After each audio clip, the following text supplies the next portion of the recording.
Hi guys, कब्र classes में आपका स्वागत है। जैसा कि आपने देखा था, हमने बायोलॉजी के चैप्टर फर्स्ट में जीवों में जनन के बारे में पढ़ रहे थे। इसमें हमने आपको बताया था लैंगिक जनन और अलैंगिक जनन। अलैंगिक जनन आपको पढ़ाया जा चुका था। इसमें आपको दूसरी पार्ट में आपको इसमें पढ़ाया जाएगा लैंगिक जनन। अब लैंगिक जनन क्या होता है,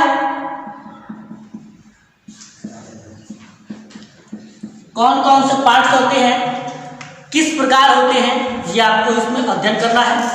विस्तृत तरीके से आपको दिखाया जाएगा। एक बार देखिए, बिल्कुल ही आप समझ में अच्छे तरीके से समझ में आ जाएगा।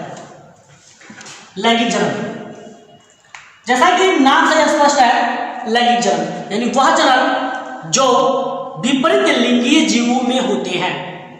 वह जनन जो विपरीत लिंगीय जीवों में होते हैं वह लैंगिक जनन कहलाते हैं। अर्थात ऐसे जनन जिसमें नर को मादा की और मादा को नर की प्रत्यक्ष रूप से आवश्यकता होती है, उसे लैंगिक जनन कहते हैं। एक बार और ध्यान से सुनिएगा, वह जनन जिसमें नर को मादा की एवं मादा को नर की प्रत्यक्ष रूप से आवश्यकता होती है, उसे हम लैंगिक जनन कहते हैं। लैंगिक जनन कुछ बड़े जीवधारी, बहुकोशिकीय जीवधारी एवं कुछ पौधों में भी पाए जाते हैं। कुछ पौधों में भी पाए जाते हैं। अब इसमें हम देखेंगे कि क्या लैंगिक जनन पौधों में भी होते हैं या नहीं। बिल्कुल, लैंगिक जनन पौधों में भी होते हैं। जैसे कुछ पौधे एक लिंगी होते हैं, कुछ पौधे एक लिंगी होते हैं, जैसे पपीता। पपीता में नर और मादा दोनों पौधे पाए जाते हैं, जिसमें जब उनकी निषेचन की प्रक्रियाएं होती है तो लैंगिक जनन की आवश्यकता होती है। तो अब हम देखेंगे कि लैंगिक जनन की प्रोसेस में कुछ इसकी विशेषताएं भी होनी चाहिए। तो लैंगिक जनन की इसमें विशेषताएं आती हैं कि क्या विशेषताएं होती हैं। लैंगिक जनन की विशेषताएं देखेंगे। किसी भी जीवधारी का कोई एक विशेष लक्षण होता है। इस विशेष लक्षण में सबसे पहले हम देखेंगे कि लैंगिक जनन की जो पहला जो विशेषता होती है, इसमें पहला आपका होता है जनक यानी पेरेंट्स। लैंगिक जनन के लिए आवश्यक ये होता है कि उसकी नर और मादा दोनों अलग अलग होने चाहिए। यदि नर को मादा की और मादा को नर की मिलाप या संगम नहीं होता है तो लैंगिक जनन की कोई भी प्रक्रिया संभव नहीं हो सकती है। इसलिए इन लैंगिक जनन की पहली सबसे महत्वपूर्ण विशेषता होता है जनक। इसके जनक का होना अति आवश्यक होते हैं। दूसरा, इसमें आपके होते हैं लैंगिक अंग।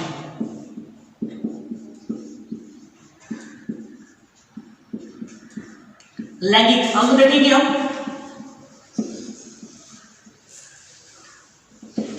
अब लैंगिक अंग क्या है? जैसे जब कोई जीवधारी व्यस्क अवस्था में जाता है तो व्यस्क अवस्था में जाने के पश्चात उसके लैंगिक अंग का विकास होने लगता है। यानी जनन की प्रक्रिया में भाग लेने वाले अंगों का विकास होने लगता है। और इसमें दो लैंगिक अंग होते हैं।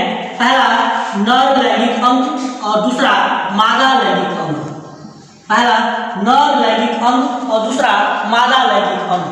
नर लैंगिक अंग और मादा लैंगिक अंग के मिलने से आपके युग्मनज का निर्माण होता है।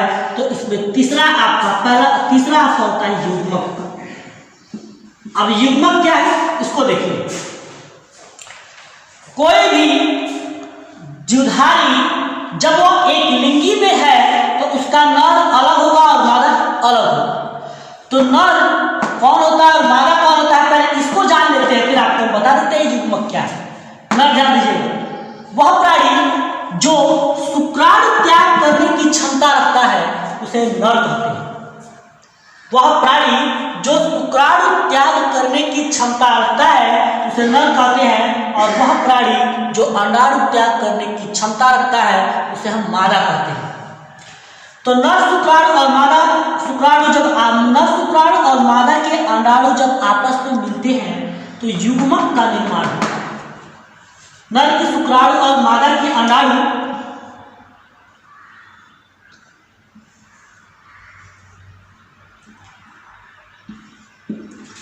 जब ये शुक्राणु इस अंडाणु की विभेदन की प्रक्रिया करके जब इसके अंदर पहुंचता है तो दोनों आपके निषेचन करके एक युग्मक तैयार कर लेते हैं। वह प्रक्रिया आपके युग्मक में होने लगती है और युग्मक में होने के पश्चात अब इसमें युग्मक का विभाजन होने लगता है, जिसे युग्मक जनन कहते हैं। युग्मक जनन पर ध्यान दीजिएगा। तो युग्मक के विभाजन की प्रक्रिया को युग्मक जनन कहते हैं। युग्मक के विभाजन की प्रक्रिया को युग्मक जनन कहते हैं। इस प्रक्रिया में विभिन्न बार युग्मक का जब विभाजन होती है तो कोशिकाओं की संख्या बढ़ने लगती है।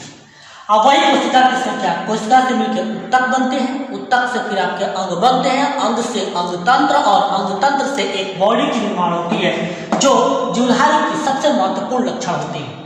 इसमें एक और होती है जिसको बोलते हैं विभिन्नताएं।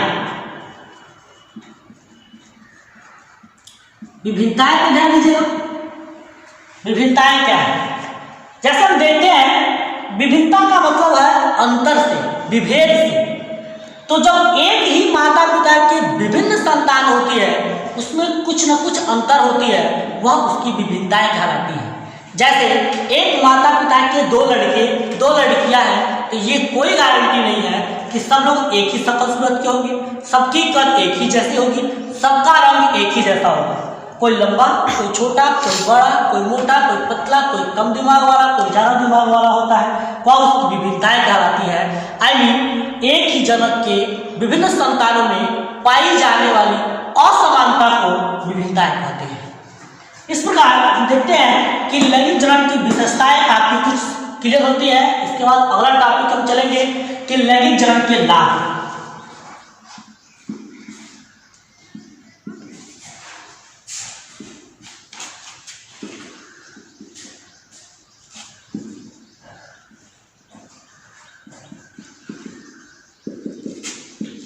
लैंगिक जनन के लाभ के बारे में थोड़ा सा देखेंगे। तो हमने तो जान लिया लैंगिक जनन क्या है। अब लाभ की बात करते हैं तो लैंगिक जनन की पहली लाभ ये होती है कि इसमें जीवधारी की वंश वृद्धि होते रहते हैं। जीवधारी की वंश वृद्धि होती रहती है। जो दूसरी होती है वो दूसरा आपका होते हैं डीएनए का हस्तांतरण। यानी डीएनए की जब हस्तांतरण होती है तो उनके पैतृक लक्षण पूर्ववत की भांति एक पीढ़ी से दूसरे पीढ़ी में हस्तांतरण होते रहते हैं। ये जो है आपके जो है लैंगिक जनन के लाभ होते हैं। तीसरी जो बनी होती है इनकी समानताएं बनी रहती है। लैंगिक जनन में समानताएं जैसे मानव के द्वारा उत्पन्न प्राणी मानव, इनकी समानताएं पीढ़ी दर पीढ़ी हमेशा चलती रहती है। इसके पश्चात हम देखेंगे कि क्या लैंगिक जनन के परिवर्तन के पश्चात कुछ और भी प्रक्रियाएं होती हैं। तो हम जानते हैं कि किसी भी जीवों की एक जीवन चक्र होता है। किसी भी जीवधारी की एक जीवन चक्र होता है। तो उसमें हम देखेंगे जीवन चक्र किसे कहते हैं, जीवन चक्र क्या होता है, किस प्रकार जीवन चक्र के बारे में कौन कौन सी अवस्थाएं होती है, उन अवस्थाओं का विभाजन करके देखते हैं। जिसको भी नोट्स करना है आप नोट्स कर लीजिए, वीडियो पॉज करके स्क्रीनशॉट ले लीजिए। आगे अगली बात देखते हैं जीवन की अवस्थाएं या जीवन चक्र की अवस्थाएं। तो अब हम देखते हैं जीवन चक्र की अवस्थाएं में कौन कौन सी जीवन चक्र की अवस्थाएं आती हैं।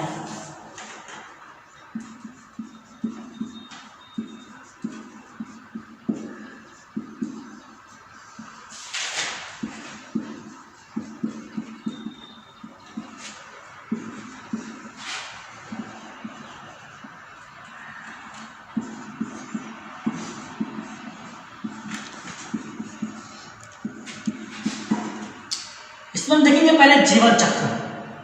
तो जीवन चक्र क्या है ध्यान दीजिएगा। जीवन चक्र की बात कर रहा है यानी कि नेक्स्ट अगला टॉपिक इसमें एक हेडिंग है जीवन चक्र की अवस्थाएं। देखेंगे जीवन चक्र की अवस्थाओं में तो पहला इसका आता है जीवन चक्र। अवस्था तो आप समझ जाएंगे लेकिन पहले जीवन चक्र को समझिए। यानी किसी भी जीवधारी को जन्म से लेकर के मृत्यु तक की होने वाली सभी प्रक्रियाएं जीवन चक्र कहलाती है। कोई भी जीवधारी जन्म लेता है, फिर आपका युवा होता है, प्रजनन अवस्था आती है और लास्ट को उसकी अंतिम अवस्था आती है। तो इन सभी प्रक्रियाओं को हम जीवन चक्र के नाम से जानते हैं। जीवन चक्र की कुछ अवस्थाएं होती है, जिसमें जो पहली अवस्था होती है, जीवन चक्र की 3 अवस्थाओं में बांटा गया। पहली अवस्था जो इसमें निकलता है उसमें आता है किशोरावस्था।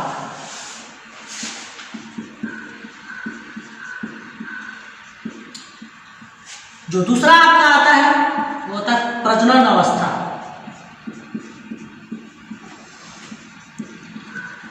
जो तीसरा आपका होता है वो होता है जीर्णावस्था।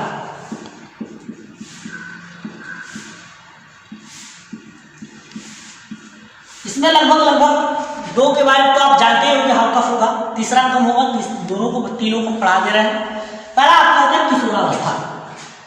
जब कोई भी जीवधारी जन्म लेता है तो जन्म लेने की जो पहली अवस्था होती है, जो सबसे बाल्यावस्था होती है, जो सबसे शिशुअवस्था होती है, उसे बोलते हैं किशोरावस्था। जब बीजों की बुआई होती है तो बीजों की बुआई के समय जब उसका अंकुरण होता है तो सबसे पहले छोटी सी छोटी पत्तियां निकली हुई रहती है। वह पत्तियों के दौरान उस पौधों की वह किशोरावस्था कहलाता है, जिसमें ग्राउंड रूट बनता है, यानी पौधों के नीचे छोटी से छोटी जड़ बनती है।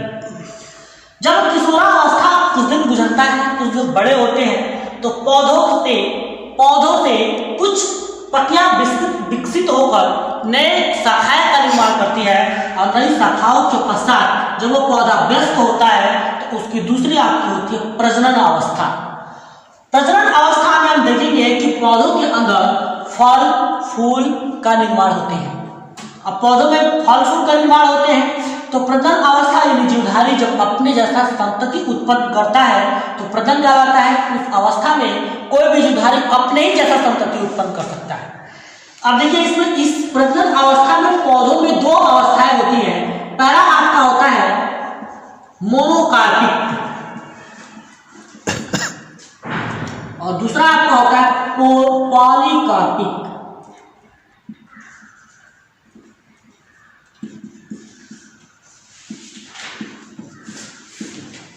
हम समझेंगे मोनोकार्पिक क्या है, फिर आपको बताएंगे पॉलीकार्पिक क्या है।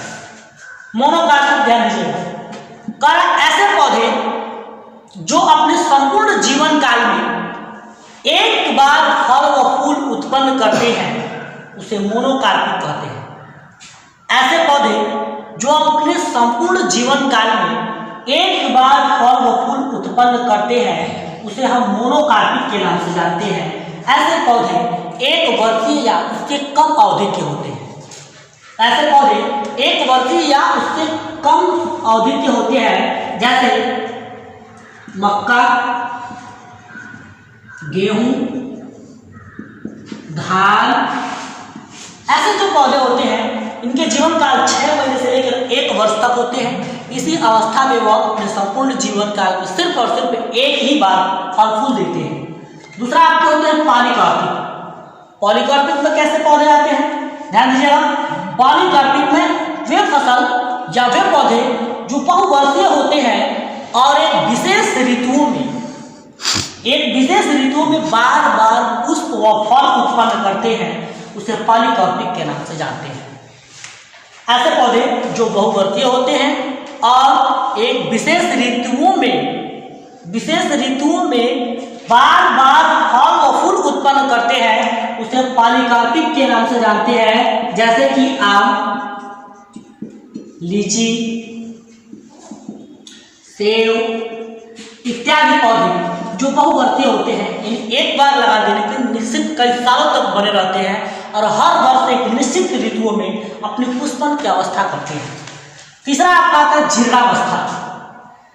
ये प्रजनन अवस्था की बाद की अवस्था होती है और जीवधारी की सबसे अंतिम अवस्था होती है। जीर्णावस्था में पौधे प्रजनन की प्रक्रिया के पश्चात इनकी पत्तियां सूख जाती हैं, फल व बीज झड़ जाते हैं तथा पौधे नष्ट हो जाते हैं। फिर इनके से एक नया सीजन में एक नए पत्तियों का निर्माण होता है, नए पौधों का निर्माण होता है, नए जीवधारी की निर्माण होती है, तो जीर्णावस्था का आता है। जीर्णावस्था का मतलब होता है जीर्ण करके नष्ट हो जाना, यानी टूट जाना, खंड हो जाना, अंतिम अवस्था में चले जाना। तो जीर्णावस्था के दौरान इस टॉपिक का आपका ये भी समापन होती है। इसके बाद अगला हम हेडिंग बताएंगे कि लैंगिक जनन की कौन कौन सी घटनाएं होती हैं। फिलहाल एक बार और देख लीजिए जीवन चक्र की अवस्था। जीवन चक्र क्या है? हमने आपको बताया कि जीवधारी के जन्म से लेकर मृत्यु तक की होने वाली सभी प्रक्रियाएं जीवन चक्र की अवस्था कहलाती है। पौधों की जीवन चक्र की अवस्था मुख्यतः 3 होती है: किशोरावस्था, प्रजनन की अवस्था, जीर्णावस्था। किशोरावस्था यानी बीज के अंकुरण, पत्तियों का निर्माण किशोरावस्था कहलाती है। किशोरावस्था के कुछ दिनों के पश्चात उसमें फल व फूल बीज बनने लगते हैं, जिसे प्रजनन अवस्था कहते हैं। प्रजनन अवस्था जीवधारियों में, पौधों की जीवधारियों में 2 प्रकार से होते हैं: मोनोकार्पिक और पॉलीकार्पिक।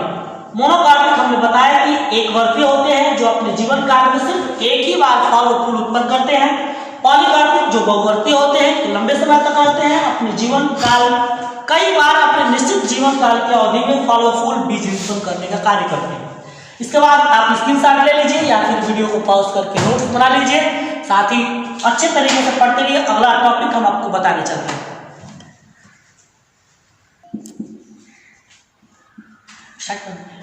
लैंगिक जनन की घटनाएं।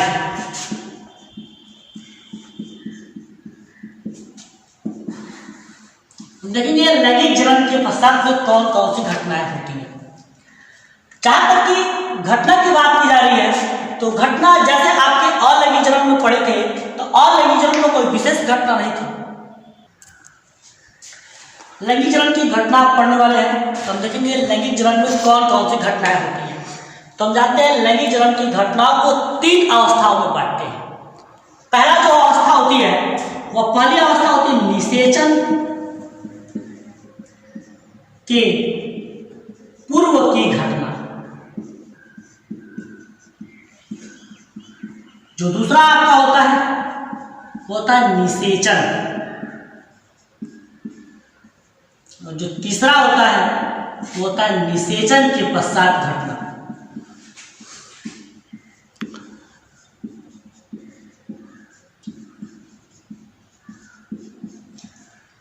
अब इसको हम देखेंगे निषेचन के पश्चात कौन कौन सी घटना होती है, निषेचन क्या होती है और निषेचन के बाद कौन कौन सी घटना होती है। 3 घटनाएं: निषेचन पूर्व घटना, निषेचन और निषेचन के पश्चात घटना। आसानी से देख लीजिए, याद हो जाएगा। ऐसा कुछ भी नहीं है जो आपको याद ना होने वाला हो। अब देखिए कि निषेचन के पश्चात कौन कौन सी घटना होती है। तो निषेचन की प्रक्रिया में पहली घटना आपका होता है युग्मक जनन।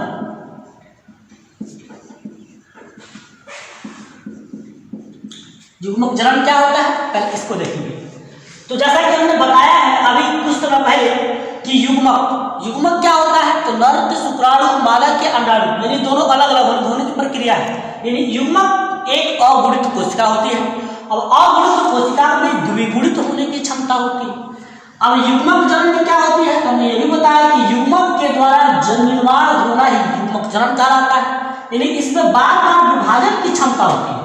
एक आता है आपका युग्मक जनन और दूसरा आपका आता है युग्मक, दोनों में अंतर है। युग्मक जनन में बार बार विभाजन की क्षमता पाई जाती है, लेकिन सिर्फ युग्मक में विभाजन की क्षमता एक ही बार पाई जाती है जो अर्धसूत्री होती है। अब देखेंगे इसमें, तो इसमें एक होता है नर युग्मक और दूसरा होता है मादा युग्मक।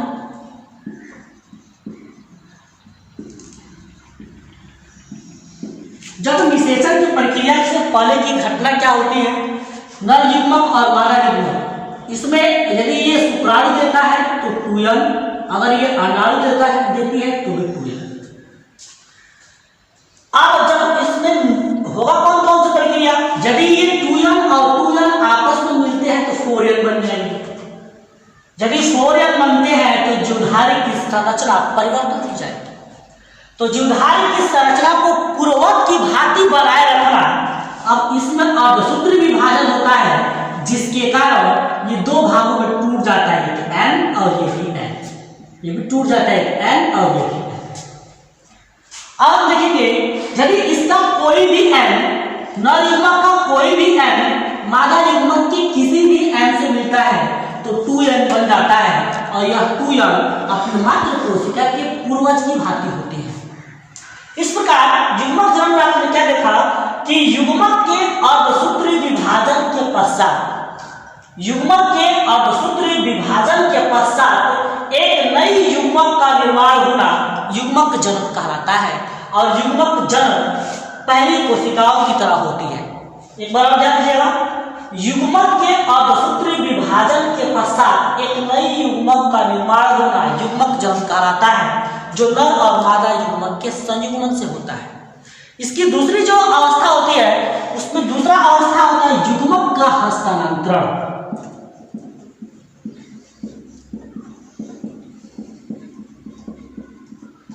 युग्मक का हस्तांतरण।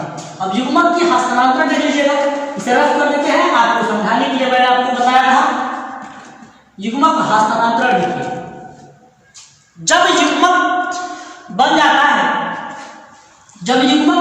है तो युग्मक हस्तांतरण होते हैं। यानी निर्माण हुए युग्मक को या बने हुए युग्मक को एक स्थान से दूसरे स्थान तक हस्तांतरण होना युग्मक हस्तांतरण कहलाता है। युग्मक हस्तांतरण एक स्थान से दूसरे स्थान पर कहाँ होंगे, उसकी कुछ जगह होती है। जैसे ध्यान दीजिएगा,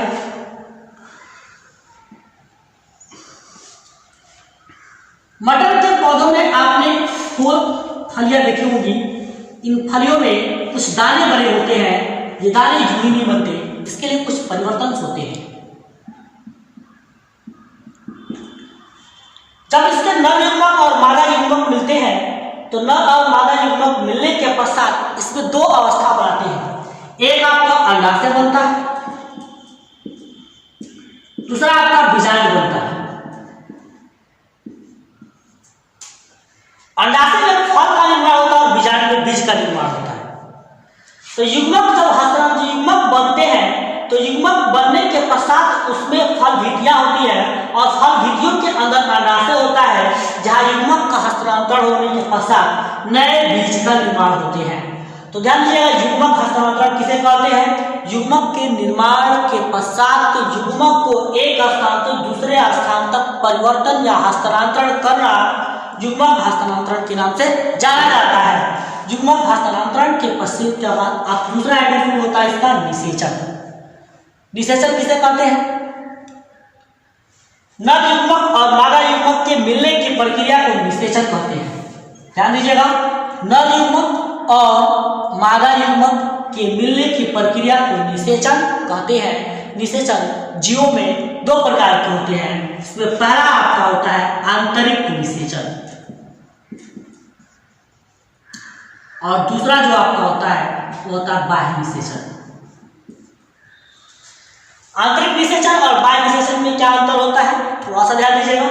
आंतरिक निषेचन वह निषेचन जो जीवधारी के शरीर के अंदर होता है, वह निषेचन जो जीवधारी के शरीर के अंदर होता है उसे आंतरिक निषेचन कहते हैं। जैसे आपने देखा होगा गाय, भैंस, भेड़, बकरी, मानव इत्यादि में नर के शुक्राणु मादा के अंडाणु तक पहुंचाई जाती है, वह प्रक्रिया आंतरिक निषेचन कहलाती है। बाह्य निषेचन, यह निषेचन जलीय जीवधारियों में होता है। इसमें क्या होता है, मादा अपनी अंडाणु और नर अपने शुक्राणु शरीर से बाहर त्याग देते हैं।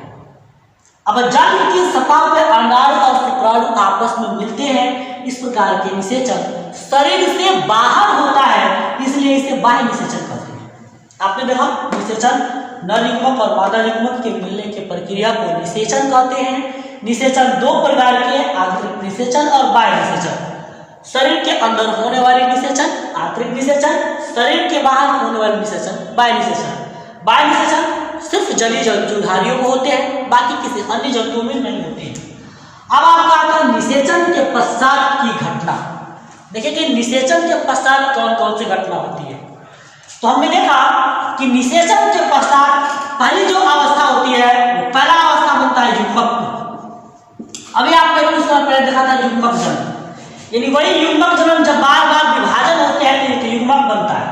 युग्मक होता कैसे है, ध्यान दीजिएगा। जब इस शुक्राणु अंडाणु में मिलते हैं तो छोटी सी कोशिका बनती है। जब कोई शुक्राणु और अंडाणु आपस में मिलती है तो छोटी सी कोशिका बनती है, जिसे युग्मक कहते हैं। इस युग्मक में समसूत्री विभाजन होता है। इस युग्मक में समसूत्री विभाजन होता है। इसका मतलब कि N से 2N यानी 1 से 2, 2 से 4, 4 से 8, 8 से 16, 16 से 32, ऐसे युग्मक बनने लगते हैं, कुछ का विभाजन होने लगती है और यह युग्मक बड़ा होने लगता है। जो दूसरी अवस्था होती है वह आपकी दूसरी अवस्था होता है भ्रूणोदय भवन।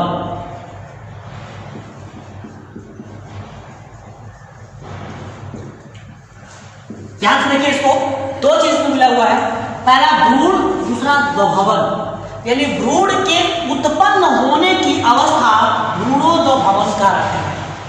भ्रूण के उत्पन्न होने की अवस्था भ्रूणोदय भवन कहलाती है। जब युग्मक का निर्माण होता है तो युग्मक के निर्माण के पश्चात एक नन्हा भ्रूण बनते हैं।